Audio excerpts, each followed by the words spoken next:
आपने पहले कभी ऑडिशन दिया? जी मैम, मैं लखनऊ से आया हूँ मैम। क्योंकि सर मैं पहले कभी भी ऑडिशन नहीं दिया हूँ सर। क्योंकि सर हम गरीब लोग हैं सर, ऑडिशन देने कहाँ जाएंगे सर। आप ही बताइए सर। क्योंकि सर हम लखनऊ से आते हैं सर। सर इंडियन आइडल के मंच से बहुत दूर है सर मेरा लखनऊ सर।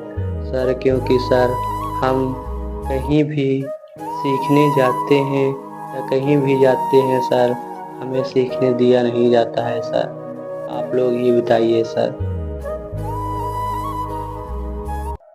सर हम सीखने तो जाते हैं, लेकिन सर नीचे जाते जाकर बताकर भगा देते हैं सर। क्योंकि सर लखनऊ इतना बड़ा शहर है सर। क्योंकि सर हम गरीब फैमिली से हैं सर। कहीं भी सीखने जाते हैं तो लोग जाति धर्म पूछते हैं और भगा देते हैं सर। क्योंकि सर हम लोग गरीब लोग हैं, हम लोगों को भगा दिया जाता है सर। मेरा बचपन से सपना था कि मैं इंडियन आइडल में जाकर इंट्रोडक्शन दूंगा और मैं सिंगर बनूंगा सर। लेकिन सर वो सपना सपना ही रह गया सर। क्योंकि सर हम दिन रात मेहनत करते हैं सिंगर बनने के लिए, लेकिन मेरा हक मार दिया जाता है सर। कहीं सीखने जाओ लोग भगा देते हैं सर। सर आप लोगों के बीच में मैं इंडियन आइडल के मंच पर खड़ा हूँ सर। इसका फैसला आप लोग ही कर सकते हैं इस इंडियन आइडल के मंच के जरिए। क्योंकि सर इंडियन आइडल मंच जाति धर्म का विरोध करता है, तो इसीलिए मैंने सोचा चलो इंडियन आइडल में चलते हैं, वहाँ पर इंट्रोडक्शन देते हैं। और मैं अपने गांव में गाना गाता था, तभी वहाँ के लोग कहते थे कि आपकी आवाज़ बहुत अच्छी है। तो उन्होंने कहा आपकी आवाज़ तो बहुत अच्छी है, तो इंडियन आइडल के मंच पर जाओ, वहाँ पर अपना टैलेंट दिखाओ और आप सिंगर बन जाएंगे। तो मैंने कहा हम गरीब लोग हैं, हम लोगों को कहाँ मौका दिया जाता है।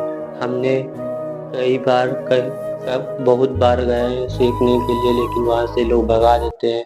तो सर आप लोग ही बताइए, क्या हमें जीने का हक नहीं है, म्यूजिक सीखने का हक नहीं है? क्योंकि सर हमें छोटी जाति से छोटी कास्ट से क्या जीने का हक नहीं है सर?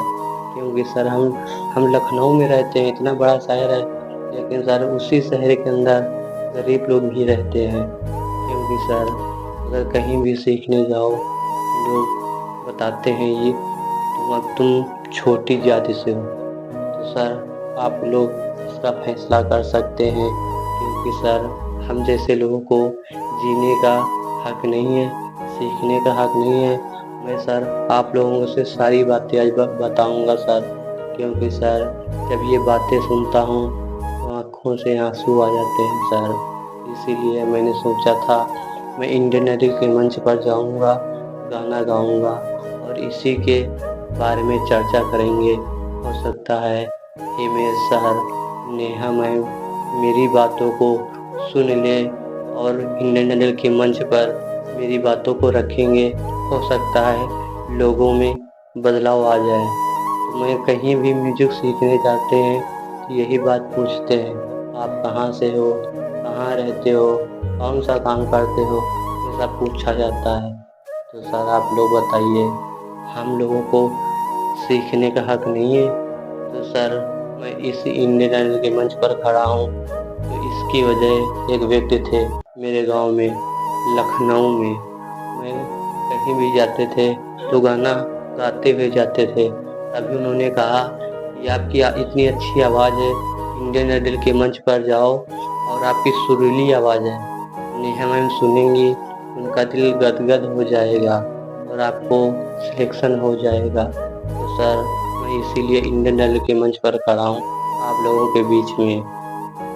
तो सर वहाँ पर जाति धर्म बताकर लोग भगा देते हैं। तो सर मैं आप लोगों के बीच में खड़ा हूँ। तो सर मेरे गाने में कोई भी गलती हो सर मुझे क्षमा कर देना, क्योंकि सर मैं गरीब फैमिली से हूँ।